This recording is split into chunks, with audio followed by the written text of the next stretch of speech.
Hello, everyone, and welcome to Morning Coffee Break. Hope everybody's all right today. It's Sunday, February 25th. February's almost gone. Leap year means there'll be 29 days in February. And that messed up, my infusion's coming up already. It's going to be this Thursday. I go Wednesday for blood work and Thursday for my infusion. I've gone always on Fridays until now because of leap year. That one extra day, it put me one day back, if that makes any sense. So now I'll be going on Thursdays, I guess. So it's just the way it goes, I don't know. I just got used to Fridays. Maybe it's better that I'm doing it on Thursday and then don't have to do it on Friday. But I'm just, I hate my routine to be messed up, Anyway, currently it's 34 degrees. High today's 55. 5% chance of precipitation. Winds at 4 miles per hour. Yesterday it was cold. Let's see, it was about 40. I tried to walk, and it was really windy. The winds were like 15 miles per hour. And I tried to walk. I'm going to try to walk every day. And that wind, I had my coat on and my hood on. And it was just really cold. I mean, I don't know what, I guess the feel-like temperature must have been a lot lower than 42 with all that wind. But I walked as long as I could stand it, and then I started feeling really cold. And I get colder, than I used to. Back in the day, I used to work in freezers a lot, and refrigerated and freezer trucks and stuff. And I got used to it being cold. When we loaded the trucks in the mornings, it was like in the freezers, big, huge, like a room. I guess you'd call it. It was just huge. It had all these shelves in it and everything, and all the products in it. And it was usually -5 in there, and the fans were blowing, blowing that cold air around, and you just, if you stayed in there too long, you'd have the old icicles on the mustache, That's how cold it was. If I tried to do that now, I don't know if I could take it. We actually had people that were hired there that quit because of the freezers, because they didn't like working in the freezers, and that was just part of it. We had to load the trucks of the morning. You can't load those trucks and leave them outside overnight unless you plugged them up. But there wasn't enough plugs for all the trucks. We very rarely loaded one and did that. Just plugged it up, and you just put a padlock on the back of it. But people could break in and steal everything in it, so we usually loaded all the trucks in the morning. 6 in the morning, 5:30. We used to come in at 5, and then they changed it to 6, which was great, But that's still early to be in the freezers like that. You just, oh my gosh, I don't miss that one bit, But anyway, I'm just saying I got used to the cold, and 40, even if it was windy, 40 would have felt like nothing, back then. But now it was cold. It felt cold. But I can tell I've been walking. My legs are a little bit sore, and that's what I was hoping would happen, so I could tell I was actually getting some kind of exercise. They're not, hurting bad or anything like that, but I can tell I've got exercise in my legs for sure. So I'm going to keep with it, because I may have to have that stress test done. He hadn't called me yet. That might be my doctor hadn't called me yet. Maybe that's a good sign. I don't know. Well, today's Sunday, so it's going to be Logan's Awesome Snack Reviews today, everybody. Got some, for the next, I don't know how many, about 3 weeks, we've got some really great stuff to try. Y'all have probably seen all of it in the different hauls, so got some great stuff. There's lots of healthy snacks out there, or either snacks that aren't bad for you, that bad for you, or bad for you at all. Some of them are just, they're really good for you, as a matter of fact. And that's what we've been trying to do mostly, is healthy stuff like that. So anyway, tonight, a while back, we got some Tyson chicken fries that were marked down at Kroger. Paid something like $3.15 or something like that, which is probably at least half price or more. So we're going to have some of those tonight, and we got a bunch of potatoes we need to do something with, so we're going to have some mashed potatoes and green beans. Okay. All right, let's go to jokes of the day. This first one says, Confucius says, man who stands in front of car gets tired. Man who stands behind car gets exhausted. Exhausted. I don't know if Confucius really said that or not, though. It doesn't really sound like one that he would have done. Okay, a man comes home from work expecting his dog to welcome him with nothing but excitement. Dog, I saw you out there. Me, what? Dog, I saw you pet the neighbor's dog. Me, I was just... Dog, crying. Did you rub his belly? Did you ask if he was a good boy? Okay. Thought of the day. Follow your bliss and the universe will open doors where there were only walls. That's by Joseph Campbell. So, that makes sense, you know. Okay, where did I see one here? Okay, let's try this. This sounds different. This is, can you crack this quiz on Proverbs, popular wisdom, and famous quotes? And let me go to the quiz. What does it mean when someone says, call it a day? To run? To eat? To stop what you're doing? To make a reservation? Call it a day. Run, eat, stop what you're doing, make a reservation. Well, when I was working, we always said call it a day when it was time to quit. Quit working. Okay, that's right.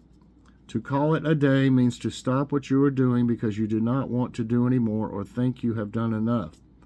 For example, I'm getting a bit tired now. Let's call it a day. Okay. What speaks louder than words? Gifts, money, wisdom, actions. I've heard this before. Have you? No, I don't know. Gifts might speak louder than words. Money might too. Wisdom. Okay. My guess is actions.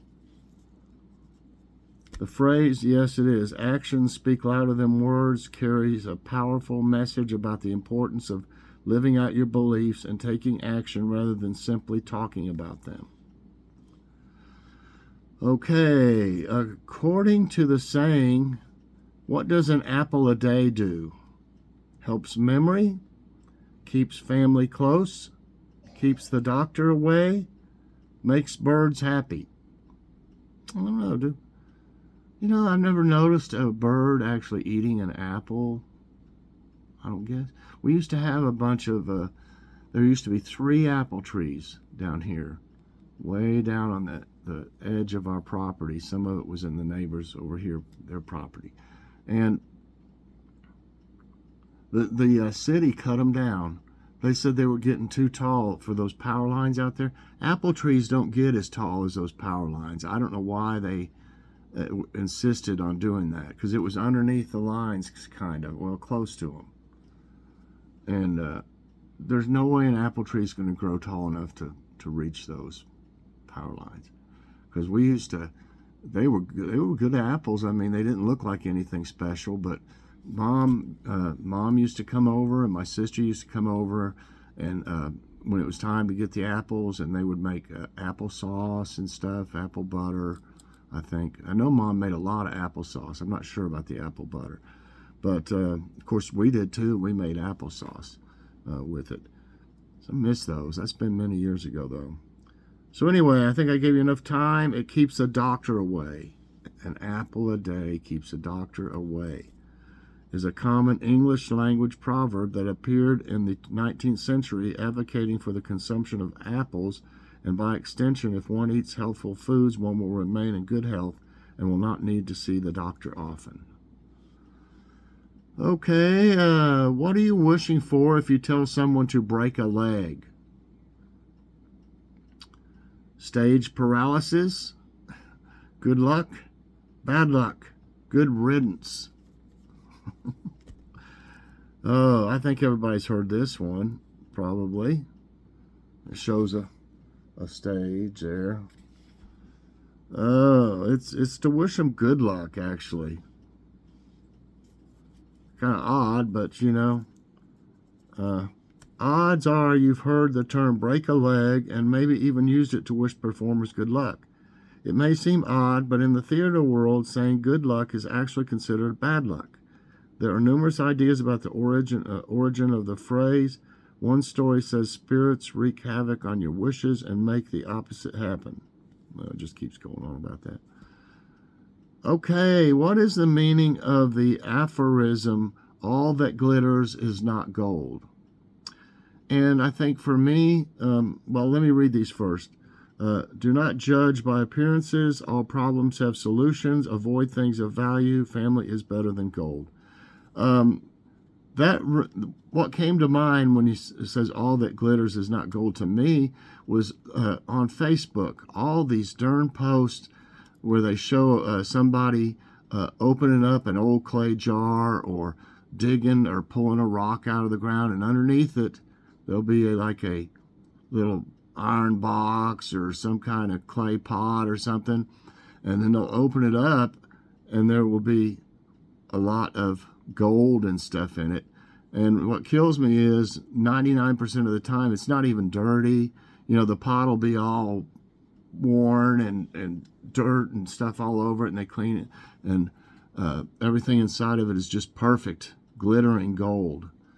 And you go down to the comments and everybody's like, you know, this is a bunch of BS. This is, you know, all kinds of comments like that, why isn't it dirty? You know, it wouldn't be that way.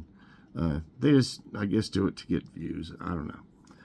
That's what it has to be. But so anyway, you know, so to me, that is, do not judge by appearances. Yeah. Do not judge by appearances. All that glitters is not gold is an aphorism stating that not everything that looks precious or true turns out to be so. And if you want to see good examples, just look on Facebook. You know. And all these AI posts, they'll have like some kind of crazy looking home on top of a mountain that just goes straight up in the air like a column or something, and you wonder, you know, how would they even get up there or down? You know, it doesn't show any way up or down, and they don't have like a helipad on it for a helicopter to land, you know, and you know it's just like an AI generated photo or little film. You know, it's kind of ridiculous. Actually, I've seen some of them that you know, they're actually true because they have a lot of proof in their comments and stuff, and also, you know, what they say about the post. But there's not all these other crazy places they show. They're just artificial intelligence, you know. When the going gets tough, who gets going? The wise, the liars, the tough, the weak. Shows a person climbing a mountain. The weak. Okay, the wise, the liars, the tough, the weak. But it's when the going gets tough, the tough get going. I think that was a quote by Yogi Berra, or what was his name? Yogi. Oh, I can't remember. Football coach. Let's see what it says. So it is the tough. I hope I marked that down right. When the going gets tough, the tough get going is a popular witticism in American English. The phrase is an example of an to bowl. The origin of the phrase has been attributed to various sources. It appears to come from American football parlance, with the earliest published sources in the 1950s, including an article in the Corpus Christi Times quoting local football coach John Thomas, and 1954 article in the Santa Cruz quoting, I thought it was Yogi Berra or whatever his name was. It sounds like Yogi Bear, but it's not, obviously. So maybe he just repeated that or something. Okay, don't count your chickens before they hatch is a phrase meaning what? Don't assume till confirmed. Rush. Hurry up. Speak up. Okay? Don't assume until confirmed. Rush. Hurry up. Speak up. Don't count your chickens before they hatch. I say it's don't assume until confirmed. Yeah. Don't count your chickens before they hatch means that you don't assume till confirmed, not to be overly confident in your future plans because you never know what could interrupt them. Isn't that true? 7 right, none wrong so far. Oh, you know what? I think we've had this one. So I know we have, so I'm not going to use this. I'll go ahead and tell you it, and I'll do it. But we've done this one, I know. What is the translation of the Latin phrase "carpe diem"? Diem. Good luck. Save the planet. Save the planet, and so on. Seize the day, and it's seize the day. Yeah. What is something good that can be found in a bad situation often called? What is something good that can be found in a bad situation? Silver lining, serendipity, fool's gold, silver spoon. Well, they always say, what is it, how they actually say it though? They say, every cloud has a silver lining. Yeah. A silver lining is a metaphor for optimism in vernacular English, which means a negative occurrence may have a positive aspect to it. John Milton coined the phrase silver lining in his poem Comus, a mask represented at Ludlow Castle with a metaphor comparing the silvery, shining edges of a cloud backlit by the sun or moon, or an unseen silver lining for the back of the cloud. Okay, that's 8 right, none wrong. What is something good that can be found in a... Oh, that's the same thing. I didn't do it. What philosopher allegedly said, "I know that I know nothing"? And I don't think I've heard this.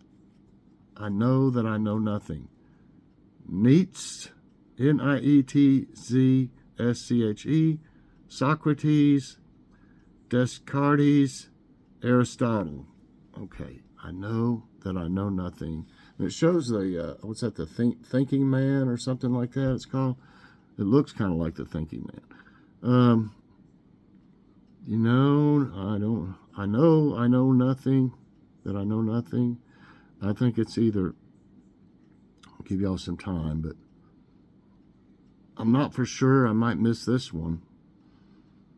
I'm thinking Socrates or Aristotle. I'm going with Aristotle.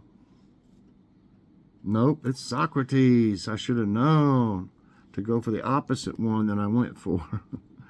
I know that I know nothing is a saying derived from Plato's account of the Greek philosopher Socrates.